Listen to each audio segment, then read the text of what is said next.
বেশ কয়েক মাস ধরে আমাদের পাড়াতে একটা গুজরাটি ফ্যামিলি এসেছে। তাদের সাথে আমাদের ভালো সখ্যতা তৈরি হয়েছে। তার একটা কারণ হলো আমাদের দুজনেরই বাচ্চা একই স্কুলে একই ক্লাসে পড়ে, ফলে বন্ধুত্ব হতেও বেশি টাইম লাগেনি। আর সেই সুযোগ আমি কাজে লাগিয়েছি।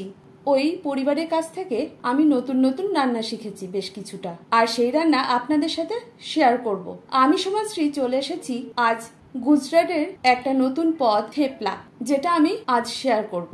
এই রান্নাটা তৈরি করতে যে সকল উপকরণ লাগবে তা হলো 1 কাপ আটা, হাফ কাপ ছোলার ছাতু, হাফ কাপ টক দই আর বেশ কিছু গুঁড়ো মশলা।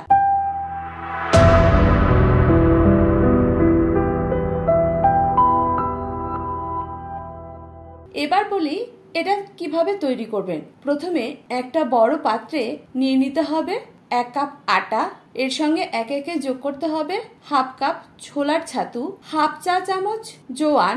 জোয়ানটা দেওয়ার আগে 2 হাতের তালুতে দিয়ে ভালোভাবে ঘষে দিতে হবে, এর ফলে জোয়ানের ফ্লেভারটা বেরিয়ে আসবে।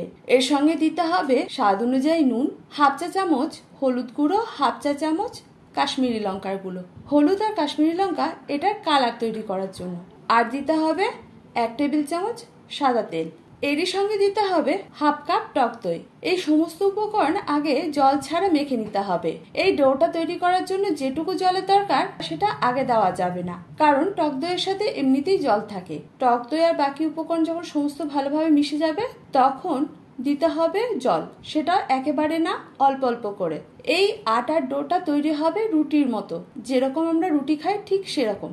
তার থেকে বেশি নরম করার প্রয়োজন নেই, আর বেশি শক্তও করবেন না। ডোটা তৈরি হয়ে গেলে চাইলে আপনারা হালকা সাদা তেল দিয়ে এটাকে রেস্টে রেখে দিতে পারেন, আবার নাও ব্যবহার করতে পারেন। আমি যেমন তেল আর ব্যবহার করিনি। এটা রেস্টে রাখার বেশিক্ষণ দরকার নেই, 5 থেকে 10 মিনিটের মতো।